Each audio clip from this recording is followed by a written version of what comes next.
Is Baker Mayfield the guy or a guy in Cleveland? Yeah, Baker Mayfield is the guy in Cleveland, but obviously he's playing with an injury. So right now he's playing like a guy, but long term, look at what he did last year. He started off early with a lot of turnovers. Then he got it together, and the team made the playoffs and won in the playoffs. And so when Baker Mayfield gets healthy, he is the guy. But this goes back to the issue of contracts. When do you sign a guy? What kind of contract do you sign a guy to? You wait and you see how he performs. We understand that Baker Mayfield is an unbelievable leader. But if you're a quarterback with a torn labrum, it's not about being the tough guy. It's about finding a way to get healthy and helping your team win. So Baker Mayfield is the guy in Cleveland. The only issue is he's not playing like it because of his injury. Well, and Sacho brings up an interesting point. And we said there's a lot of pressure on Mayfield this year because everyone thinks his team is great and because he's got $100 and something million riding on that. How do we take the contract into consideration here? They did engage Baker Mayfield in contract extension talks this offseason. They weren't able to come to an agreement. My understanding is the Browns do like Baker Mayfield and think they can win with him, but they have a number that they feel like if he wants more than that, then they might have to look elsewhere in the coming years. And to this point, he has wanted more than they've been willing to offer. So we'll follow this closely, and obviously his performance will go a long way toward determining what happens. They picked up the fifth-year option on his contract for 2022, which is fully guaranteed. So obviously they're committed to him through that year. But if they don't get the long-term deal signed, they could be looking around. All right, fair enough. And there was something I just feel a need to say. And I don't know why I need to continue saying this because I've been saying it for years. But, Nico, I'm going to look right I'm looking right in the face. You're a linebacker, and yet I'm going to say this with you sitting right here. I've said it before. When there should be on every NFL stadium a helicopter hovering directly above the field. And the moment there is a turnover, a little rope ladder should drop down and the quarterback should be whisked away to safety like Tom Cruise in Mission Impossible. Any quarterback who makes a tackle in a game deserves what happens to him. I'm thinking about Andy Dalton, who, when he was having the best year of his career, got hurt making a tackle and never came back, and they lost. Look at that play.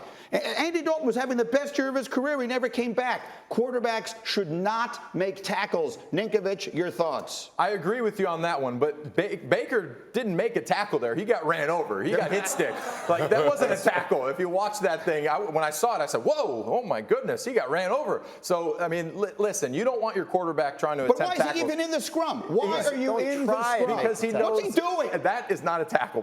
No, that's worse. That's my point. Quarterbacks aren't designed to make tackles. No. There's no reason for them to. Someone else is going to tackle. I get it. The quarterback feels bad. He's angry. He feels he's let his team down. Whisk him away to safety for his own good. Should they instruct quarterbacks to run off the field the minute the ball is turned over? Well, I mean, I think that would soften up the game a little bit if you saw the quarterback throw an interception, just run off to the sideline there. But I like the attempt there. I like the attempt, the encouragement. It has ruined his season. It has ruined his season. I would beg to differ. I think he's playing with a torn labrum. Not in his throwing shoulder.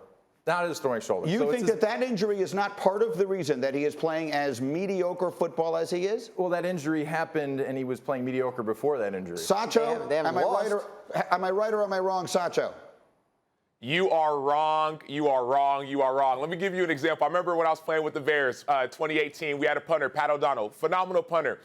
We had a punt return about to be scored on us. And for whatever reason, Pat O'Donnell was told, like you were told, hey, don't make the tackle. You are our punter. If there's any situation where something's happening, we need you to punt. And he didn't make the tackle. I'm sitting there like, dude, Pat, come on. We're trying to win the game. I respect Baker Mayfield and any quarterback who's going to try and help their team win the game. Unfortunately, in this scenario, it costs an injury. But at least get in the way. If you don't get run over, get in the way, slow him down, do something. You play to win the game.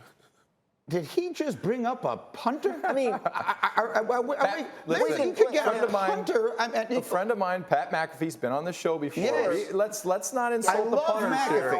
But let me ask you a question. I don't want punters to take offense. If either Pat McAfee or Peyton Manning was going to make a tackle back in the days in Indianapolis, McAfee would have run in front of Manning. If Manning was trying to make a tackle in the game, McAfee would have taken the 15-yard penalty, run off the sideline, and stood in harm's way to keep Peyton Manning from getting the Colts would have thanked him for it. 100%. So, yeah. And so would every football fan everywhere. Not quite the same thing with punter and quarterback. I would say not quite the same between Manning and Mayfield. I've been saying this for years, and once again, I guess like most geniuses, I will not be fully appreciated until after my time, but get the quarterback out of harm's way. Thank you for watching ESPN on YouTube. For live streaming sports and premium content, subscribe to ESPN+.